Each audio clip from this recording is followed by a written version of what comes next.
Hey everyone, how's it going? So what am I working on now? Well, I got a Ford 8.8 rear from a Ford Explorer that I'm going to use for my Hornet project. And let me show you what I got here. So here it is. I picked it off somebody selling it on Marketplace. They were going to use it for a Project Nova that they were doing, but they wound up going with a Ford 9-inch narrowed in the car. Now, why am I using this? This is a very popular rear end to use. It's very strong. It's almost as strong as a 9-inch. 9-inch, you can change the center carrier relatively easy. So it's good for, race applications. But something like this for like a street strip car, it'll be perfect. Now, the reason the Explorer is so good is it's got 31 spline axles, so it's got heavy duty axles in that. What I'm gonna have to do though is this tube is longer than this tube. So the center section was technically offset in the vehicle. So you can see the distance here as opposed to the distance here. So what I'm gonna have to do is I gotta strip this thing down. Oh, the guy gave me another axle for this side because like I said, he was gonna do the same narrowing of it and use it in his car. So he gave me the axle for that side that we're gonna use in that side. I don't have it with me here at the shop though. What I'm gonna do today is I'm gonna strip this thing down completely, and this way I can get it ready to cut. And then also what I'm gonna do is I'm gonna cut off these perches and stuff. So let's start disassembling this. And I've never opened it up. I don't know what I actually got, but we're about to find out. So I'm gonna save all of this because I am gonna use disc brakes, and I'm gonna need to have cores for when I get, the new calipers and stuff. So let's start taking this apart. All right, so we're gonna start with taking the calipers off. And like I said, I'm gonna be replacing all of this, but I'm just gonna hold on to it. So this way I can match stuff up and have cores and stuff like that for when I do this, for when this actually goes to the car.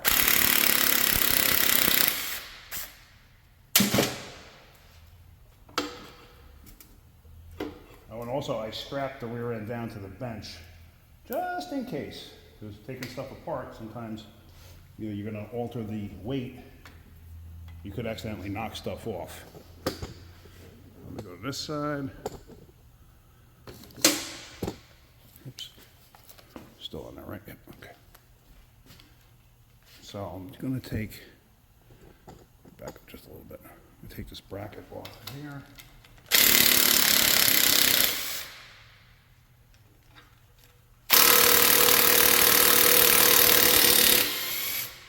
My battery might be getting weak.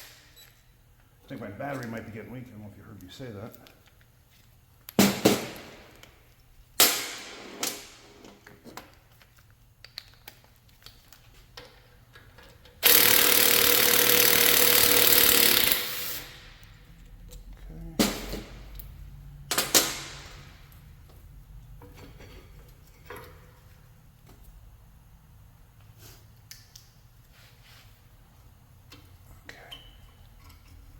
Now, we're just going to take this whole thing off of here in one shot. Now it's got a clip here, I got to unbolt that. And I don't care if I kink this line or anything like that, because obviously the line's going to be the wrong size by the time this whole thing goes together. And so I'll just have to make a new one, not a big deal.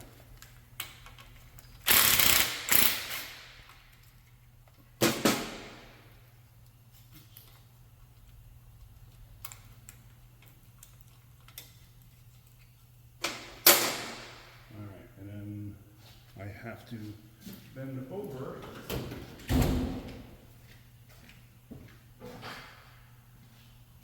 It's got a little clip on the side here.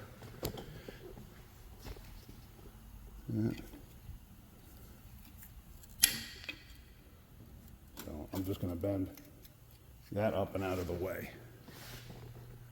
So now this whole shooting match should come off of there.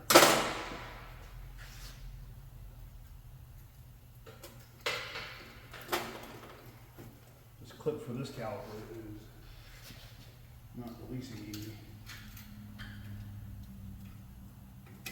There it goes. Now, like I said, I strapped the rear end down, and I don't care if the line kinks. So I strapped the rear end down only because I don't want, once you start taking stuff apart, I don't want it to fall off of there. So let's take the cover off and actually see what awaits us inside, because I don't know. Like I said, I've never had it apart. Let me focus in a little more. Nah. Let me keep you out for right now.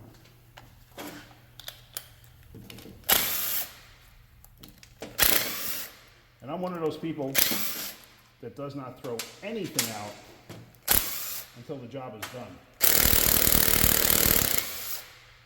Because you never know what you're going to need.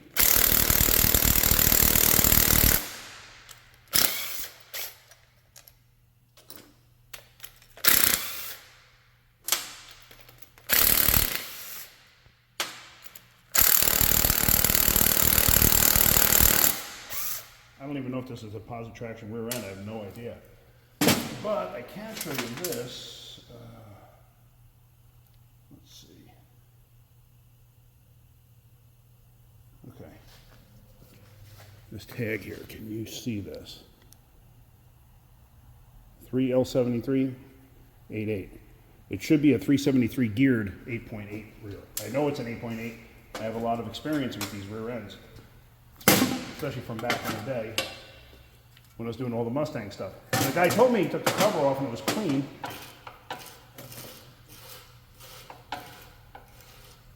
And is it a posi? Hold on a second, let me see. I think it is a posi.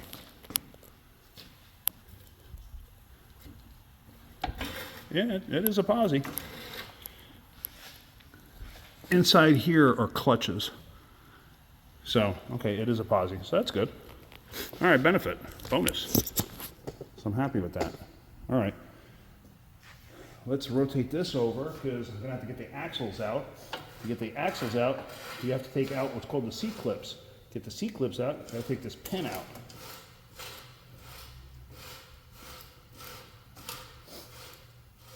So to get this pin out, you have to take this bolt out. This bolt holds the pin in place. That should be a 5/16.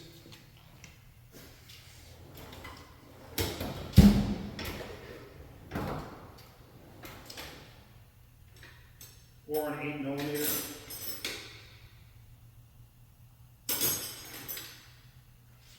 So here's a 5/16. This is actually a bleeder wrench, but it's a 6-point. And I prefer to use a 6-point when I'm breaking these things free because they can round out very easily.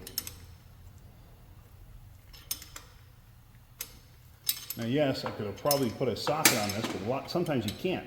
Sometimes that bolt won't come out because of the bearing cap right here.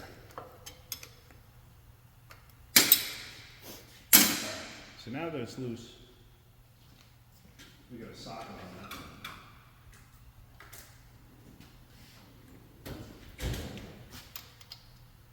All right, so that'll fit on there. And where's my little extension?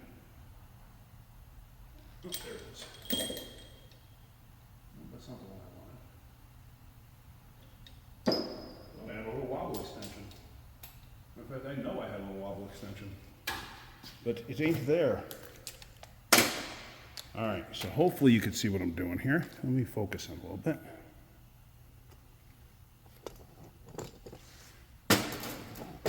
And let me drop this down a little bit. Actually, let me come into this front here first.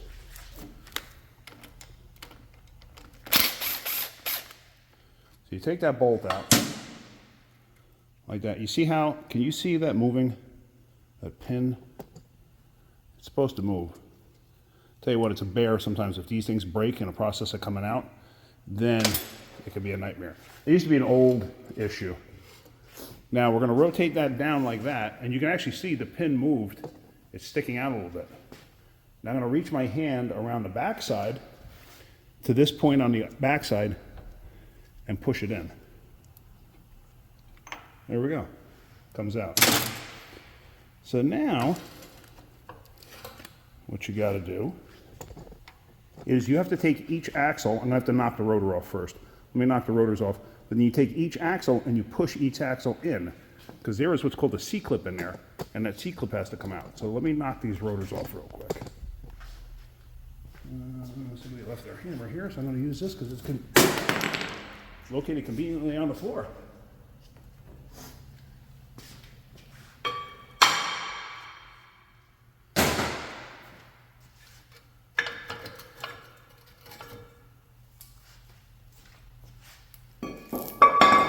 Like I said, be careful when you're taking stuff apart, especially when you have it balanced, because shifting weight can cause stuff to fall. And the hammer's back on the floor. You saw how just the weight of this made it teeter. So now, like I said, the end of the axle here, you're going to push it inward, and you should be able to see the pin come in. Let's push in. See? And now if you look really close,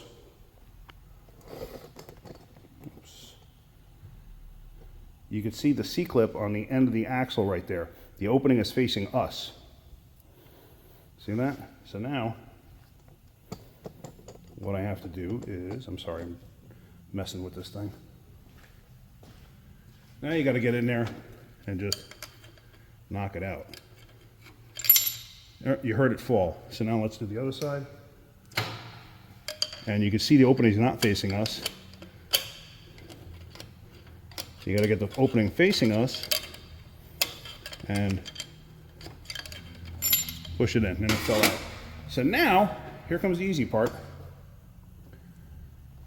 So now, that axle should just slide right out. Now think about it, that's the only thing holding your axle in place. So there.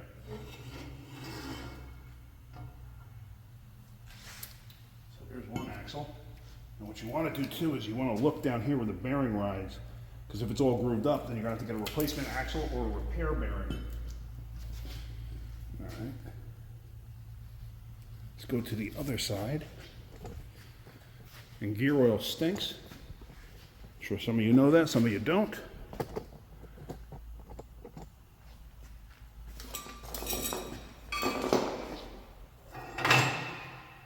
Oh, and this axle's chewed up. Let me show you.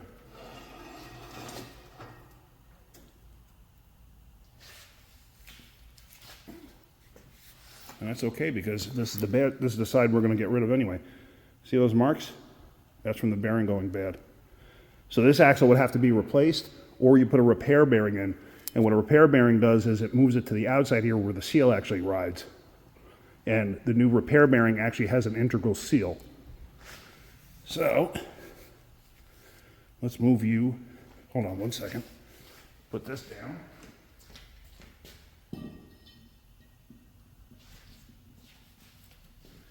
And here you can actually see the difference in the length of the axles.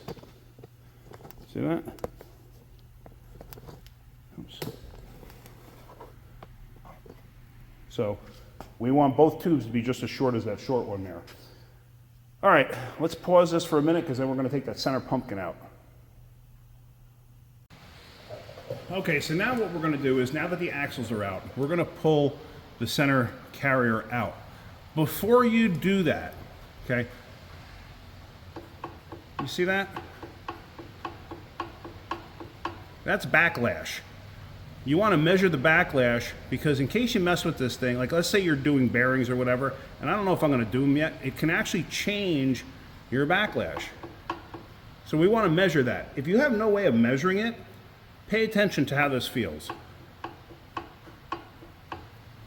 Okay? Because you want to try to get it back to that, but you really should measure it. If you don't have a way to measure it, maybe this shouldn't be the job that you should be doing.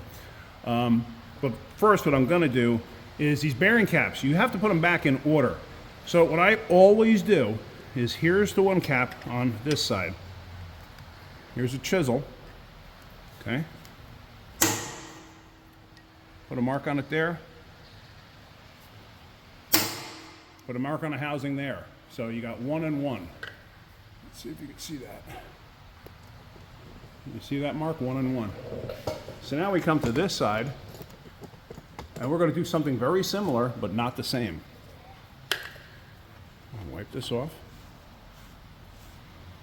All right, so far I'm very happy with this rear end. I paid $300 for it. And like I said, and he gave me another axle, so. So there's one mark. There's another mark. There's one mark. There's another mark. That's all. This is how I've always done it. I've done this for years, and it works out perfectly. Because this way, if you take it apart and you accidentally mix stuff up, you know which way it went together, or which way it's supposed to go together. So let me get the tool that you need to measure backlash. So hang on a minute. Okay, so here's a dial indicator kit that I have, and I've had this thing for many years. There's the number of the kit. What I'll do is I'll put a link in the description if I can find. I don't know if they still make the same kit. They're calling it a ball joint gauge. Obviously, you could use it for whatever you want. I think nowadays they actually call it a disc brake rotor runout gauge. But I'll see if I can't find something in the description. This one has locking pliers. You can get it with a magnetic base. The one with a magnetic base is a bit more expensive, if I'm not mistaken. These run, I think, anywhere. If you want Central, because Central's a good brand. If you want Central, you're probably looking at about 150 bucks. You could probably get a Chinese knockoff for 75 bucks, maybe something in that range, I would assume. But I mean, seriously, it's not like you're machining an engine where the tolerances have to be exactly perfect. You want to be pretty darn close to what the reading was initially, if you're reusing the ring and pinion gear. Because if you, let's say it's got, I don't know, 12 thousandths backlash, and you set it to 6 thousandths backlash because you changed something in there, guess what? It's going to howl. It's going to make noise. Plus, you can prematurely wear out the gears. So you want to get it close to what it was. Like, if you had 12 and you have it at 11 now, or you had 12, you now have it at 13, I wouldn't worry about it. You'd be fine. 1, 2 thousandths, nothing to really worry about. All right, so let's hook this up and let's actually see what's involved. I just realized if you notice my clock on the wall back here, it's always at 5 o'clock. All right, so let me back you up a little bit. I put you up a little bit. And let me go get some glovage on. Hang on one second. All right, so what you're going to do is, like I said, this has the vice grip, and this is actual real vice grips. Take the vice grip, take this snake-looking thing, and you're going to screw it into the end here. You can go on the sides if you want. I usually just go on the end here, usually. Depending on how it looks when I go to actually mount it up, can change my idea of how I want to do this. And you want to make it tight, but not ridiculously. All right, so now what we're going to do is we're going to find a spot on here where I can actually mount this. And this ear right here looks pretty darn good.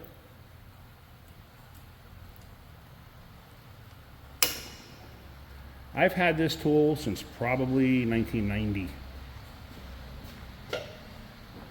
I've used it a lot. Now the gauge, as you can see, it's not reading 0 because this thing rotates around. So let me get this hooked up. What it does is it sits inside this end here. You loosen this up, and this opens up to allow you to stick the tool in like such. See that? And then you can kind of lock it down in place. So I want to get this to where I can actually read the darn thing. So sometimes you got to finagle it, play with it a little bit. They actually have a clip that you could put on there to keep it from falling off while you're maneuvering it around. So something like this, I don't know, we'll see, we'll figure it out. Let me get it on there and work it from there. Now this thing too, what you do is you tighten up on this, and it tightens up the slack in between here, and then when you move this lever, it locks it in place. Loosen up the lever, it falls. All right. So now let me get this into a point where I can actually work with it. And like I said, you're going to have to finagle it, move it around, get it however you want it. So all I usually do is get it close, and see the gauge, I just kind of like make it do something. Actually, I got to make it tighter.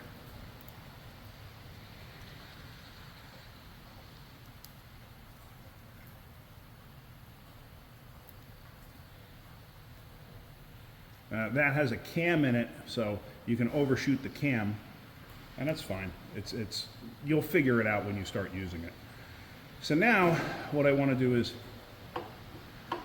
can you see that gauge moving? Make sure you can see that. Okay, let me get you in a better position here.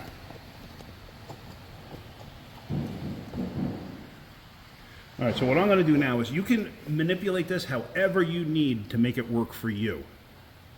So I'm going to manipulate it so the gauge is up top there. I think it'd just be easier to read.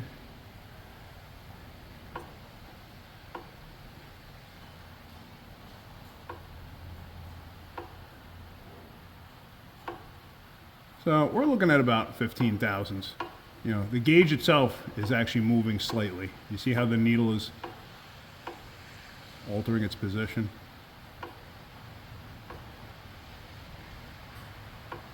All right, about 15 thousandths. That's all I need to know. I don't have to go crazy. I don't have to, make sure that this thing's reading accurately to the point of, like, see how it's moving? Like I said, it's zero set, it keeps moving. That's because the whole thing's moving slightly. It doesn't matter, because every time I go to do it again, it's 15. See, now it's 16 from 1. See that? So it's 15 thousandths. So I know that. I got this video as reference. So 15 thousandths. So I know when I put this back together, I need to be at 15 thousandths. So let's take the tool off. I'm just going to move it to the side. Be careful with these things too.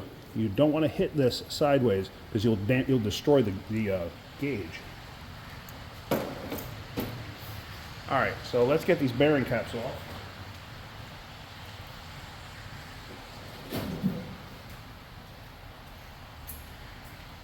These are not torque to yield or anything like that, meaning, you set them to like 50 foot-pounds and then a quarter turn. These are just straight up, usually like 85 to 110 foot-pounds.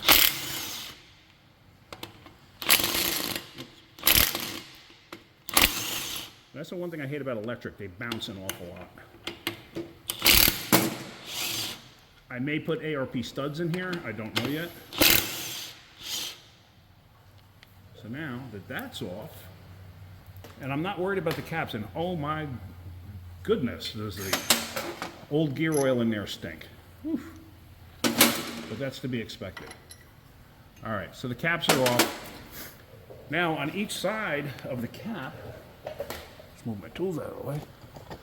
On each side of the caps here, or on sides of the bearings, I'm sorry.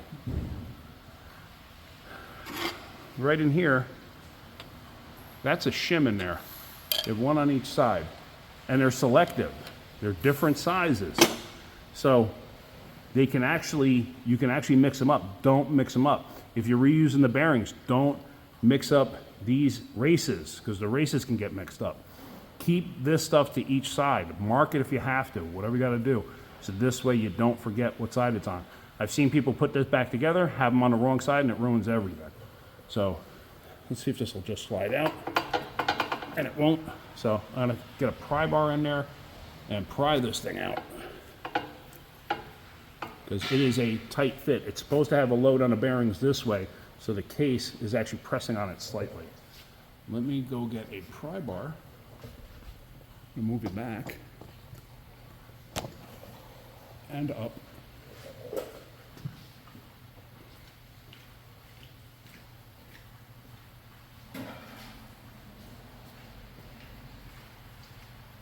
And also, because it's not mounted in the car, sometimes this becomes a little bit of a pain.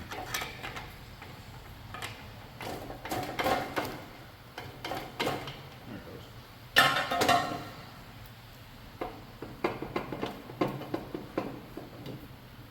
So as it's coming apart, I try to grab the bearing races and keep them on each side so they're correct. And all I'm going to do is put this on the floor.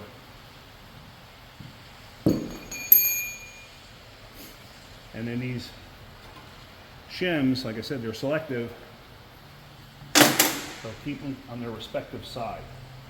And here are those C-clips. That's the only thing holding your axle in place right there. So think about that.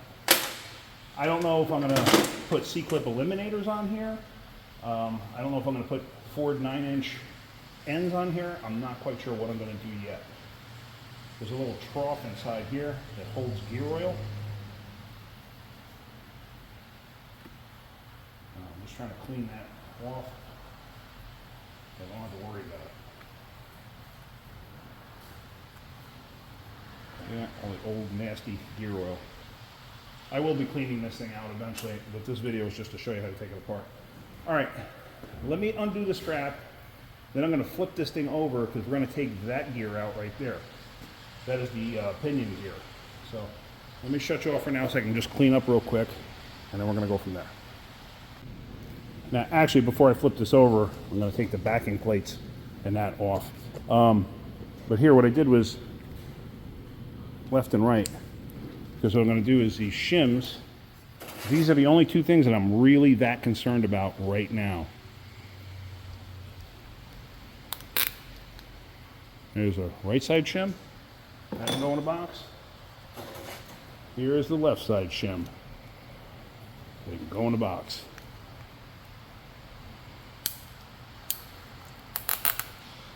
Just like that. You can wrap them with tape, you know, masking tape, whatever, clean them off of oil.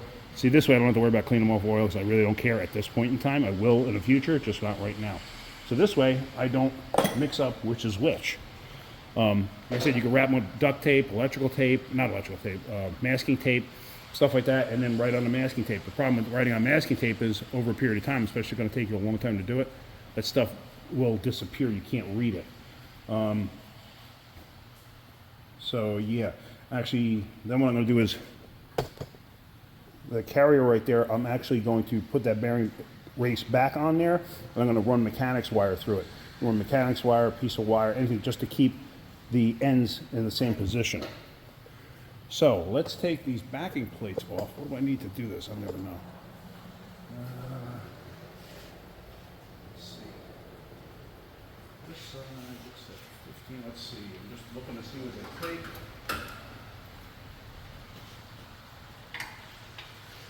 It's actually a 14. Yep, it's a 14. So the nuts on the back side are actually have basically like ears on them to keep them from spinning.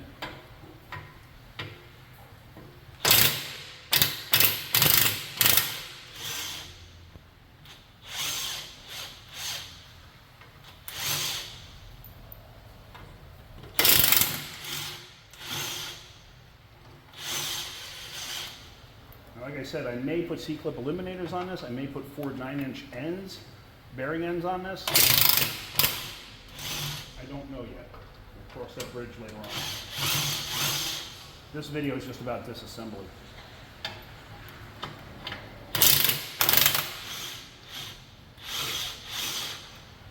All right. This can go in the parts bin.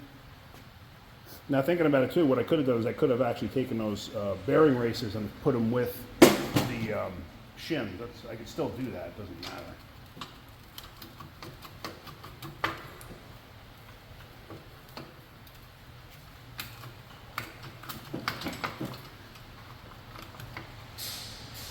Okay, so this is kind of stuck on there. I don't get my fat head in the way.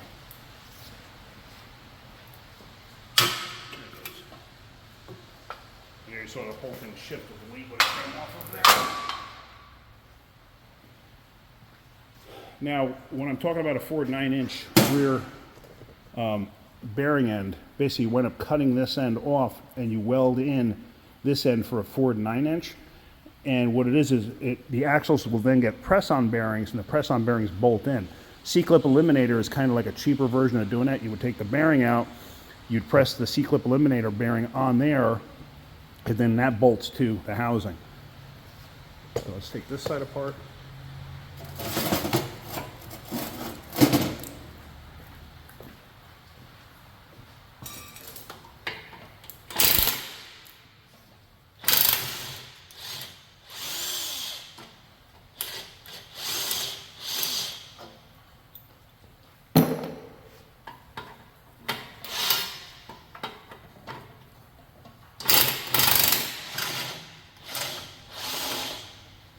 I am going to run a parking brake on this vehicle too, so that's why I want to save all this stuff, because it's going to get a parking brake. For some reason, a lot of people with hot rods don't bother with a parking brake. Not a lot, but I've seen a number of them. And then you wind up with a mishap where the car rolls. And this car's going to be a stick shift, so I'd rather be safe than sorry.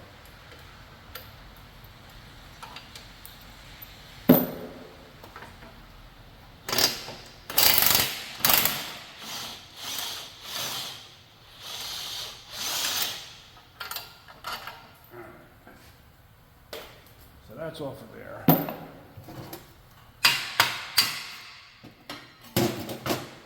that's off of there. All right. Got my hardware sitting in here. I'm not worried about the differential just yet, or I should say differential, the carrier. Let me loosen up this ratchet strap.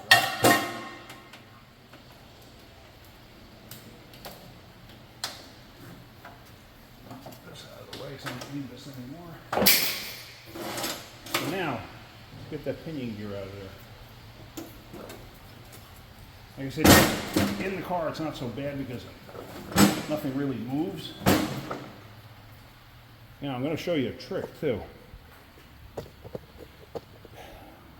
Let's say you had to replace the pinion seal.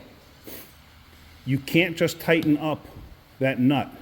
It has a piece in there called a crush collar. So if you go to just tighten up that nut, you're going to destroy it.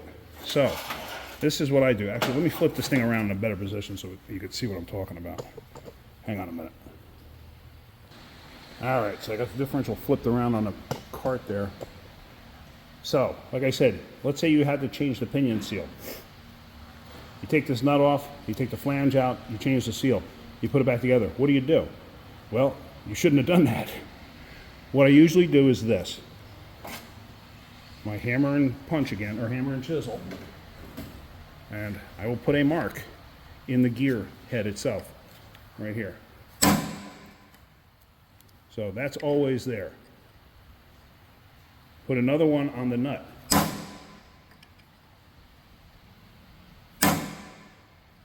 And then one right on the diff, or on the flange itself. So now, when you go to tighten up, what you do is, you get this thing to where all your slack is gone. Because once you loosen that up, you'll have slack. This thing rotates freely this way, but there's drag to it. You'll have slack. This whole thing will like pitch up, down. You'll have play this way. Right now it doesn't because there's tension on the bearings.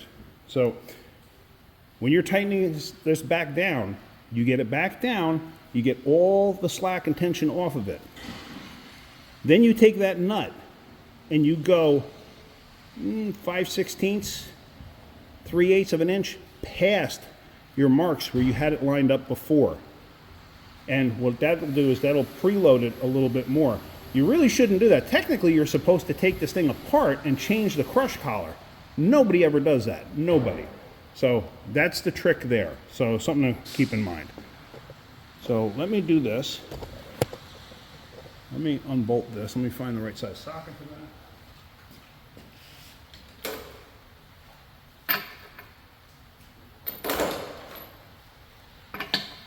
There we go.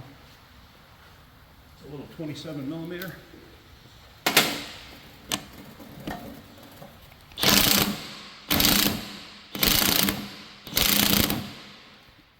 So now, what I was talking about before, let me see if I can show you. Maybe not because it's still tensioned in there.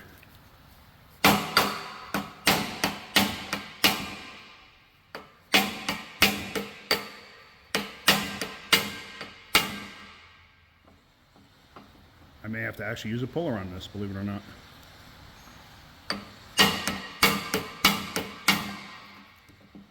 All right, well here you can actually see, this is what I'm talking about. This is that play. And even then, you should have a little bit this way, up and down. So when you're tightening it back up, get rid of all that play, get those marks lined up, and then go like a 5/16, 3/8 of an inch past it, maybe, and leave it at that. And then you're good. Or as good as you're going to be. Now, what I might do is I might hit the center of that with an air hammer. I have no way of muting this. Let me just...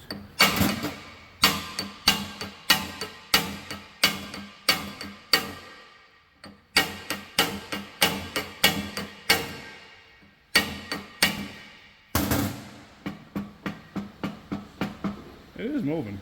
Let me hit that with an air hammer. Unfortunately, I don't want to film that because it's going to be so darn loud, and I have no way of muting it. I don't have that kind of software, editing software to do that stuff. Hang on a second.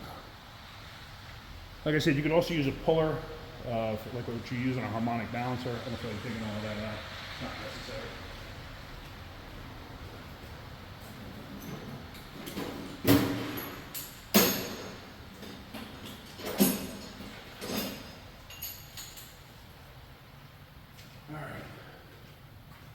So basically it's just this, the air hammer is going to go into the center there, and I'm going to blast that through.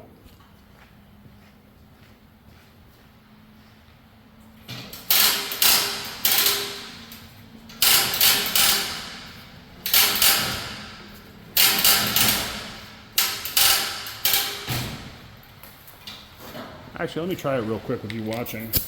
And maybe it won't take too much and it'll come right out. Now, it's also, the gear is going to hit this metal table, this soft metal, it's basically sheet metal, so I'm not too worried about it. You can put rags down if you're that concerned, not that concerned. And it popped right out, okay. So you got to see the whole thing. All right, so there's the flange.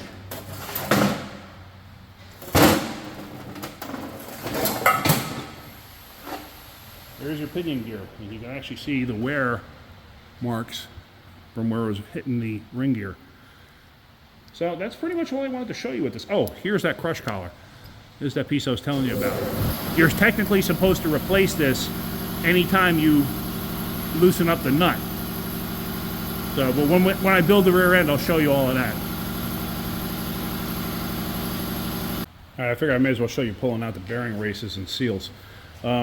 A lot of times, if you're just changing the axle seals, I've never had good luck with this, but I've seen other people. What they'll do is they'll take the axle and they'll go in the end and take that nub on the end there and use it and grab the seal to pull the seal out.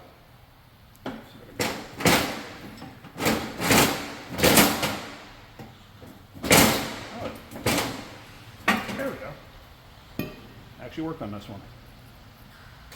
So there, the seal is out. That's garbage. And I just thought about it too. I actually have a rebuild kit for a Ford 88 in my garage that I've had for many, many years. So I have all the bearings for this, so I'm not too worried about the carrier bearing races. All right, so to get the bearing out, which is right there, that's pressed in. You are going to need a tool to do it. Now, hopefully I could do it with this, since it's not mounted in the car. Here is the tool to do that. This thing will slip in, you rotate it like this, and then it should fold over like this. As you can see, it's pretty beat up. I've used this many, many times. And that grabs the bearing on the inside. See that? But a lot of times too, the bearings will explode in the process of trying to get them out.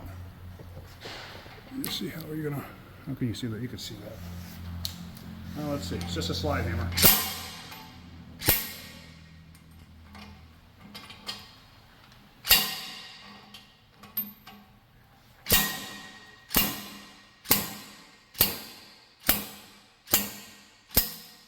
there it is, it's out. All right, not terrible. But that's garbage. Now what I want to show you to do is taking the pinion bearing and seal out. And what I would consider do's and don'ts. So let's get you in a position here where you can see where I'm doing, see what I'm doing. All right, hang on one second. Now, here's a tool a lot of people like to use. I hate these things, I can't stand them. You put them inside like such. It grabs the backside of the seal and it rips them out. The problem is the ends of these, especially if you're dealing with something that's aluminum maybe, it'll gouge the inside where the seal rides. And I've seen too often where I've had seals that were replaced by somebody else. I get them in because people say, yeah, it's still leaking, and I look and there's a gouge in there. So then you have to clean it down and put silicone in it and everything else. So I am not a fan of doing it with that. I do have the tool, I rarely use it. What I do is I take a chisel and I go on the end of the seal, edge of the seal.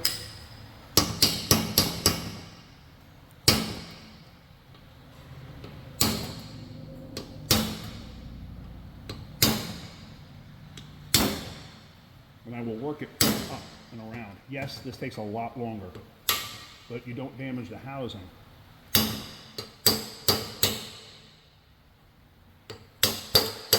And I'd rather not damage the housing and take a little longer to do a job.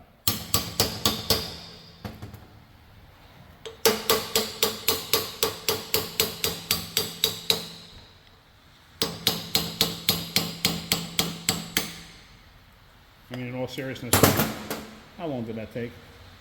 It didn't take that long. And there's your bearing. There's a shim on the backside of the bearing. It's probably it's probably actually not an actual shim per se. It's more of a slinger or a blocker to keep oil from penetrating through the backside. So I'm just going to put that in the box. This way I can just keep the thing with it. Yeah, so that's actually it. Now this rear end had a sensor on it for rear ABS. I'm going to leave it there because that'll keep the hole plugged up. I don't care about it. So, but it could just stay there. Not a big deal. All right, let's end this video here. All right, so hopefully you got some tips and tricks out of that, you know, disassembling the that differential.